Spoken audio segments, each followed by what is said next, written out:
Rhode Island Congressman David Cicilline, co-chairman of the House Democratic Policy and Communications Committee, is here now. Good to see you. Thank you for being here. Let's start with some of the openings that John just kind of took us through.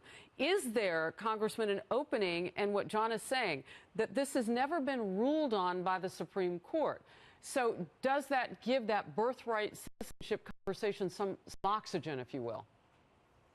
No, I don't think it does. Look, we have a Constitution, and within the Constitution is a procedure to amend the Constitution. It's set forth by our founders in the Constitution. There is absolutely no basis to think the President of the United States, this President or any other President, can amend the Constitution through an executive order. There's a process set forth. It requires a full amendment process. The President knows this, and what I think this is really symptomatic of is a Republican Party that's desperate a week before the election. They should be arguing about, look at all the great stuff we've gotten done for you, but of course they don't have a lot of stuff they've gotten done for the American people, so they're talking about the caravan, they're talking about birthright citizenship, all to distract from their failure to produce results for the American people. These, Congressman, are all things that the President had talked about previously to being in the White House. These were his promises. And these issues are those that are important right now, national security. But Republicans do have some things to talk about. 3.7 employment. But I'm not going to go down that line with you. I want to ask specifically about this birthright issue, because you've got a Democrat now, Joe Donnelly. That's a big name in your party, a senator in Indiana who arguably is in a vulnerable position right now, 6 days out from the midterms. He says he's open to the idea, open to it. Do you forgive your fellow party member if you don't agree with him? Do you forgive Joe Donnelly if he's going to side with the president? I think what Senator Donnelly said is that Lindsey Graham is going to introduce a constitutional amendment, which is the process you have to follow to amend the Constitution, and he had to look at the proposal. But I think he acknowledges, as everyone acknowledged, that in order to change the Constitution and amend it, you have to go through the amendment process. But he says he's open to looking at it. But I think what we can't lose sight of, Harris, is what I think we can't lose sight of is this is a week before the election. There is no basis to suggest you can amend the Constitution by executive order, by this president or any other president. What Democrats are focused on is what we've been arguing about during this campaign. We're going to drive down health care costs. We're going to rebuild the country and create 16 million good-paying jobs and rebuild America.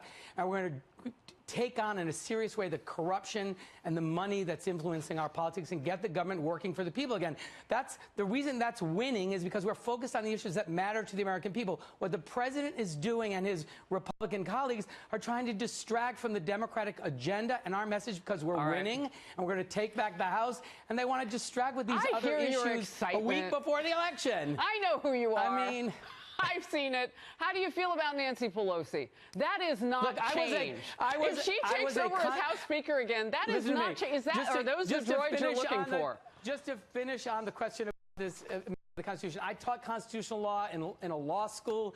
You don't have to be a constitutional scholar. You just have to be able to read the Constitution. It says if you're born in the United States, you're a citizen. It requires an amendment to change that, not an executive order. So, Congressman, two things, and I do want to get to the Nancy Pelosi answer from you real quickly. I saw you kind of move around that. You're very adept at that. What the president does is so well is that he gets us talking about these issues, and sometimes he will put something on the table. No, he gets you talking about them. He gets us all. We're all Americans. You're an American too. You're a Democrat. Come on. I know, but what you're talking about is this crazy idea from the president, which has no basis in law, which he knows he can't do a week before the election. But you know we have immigration policy issues that we have to get to.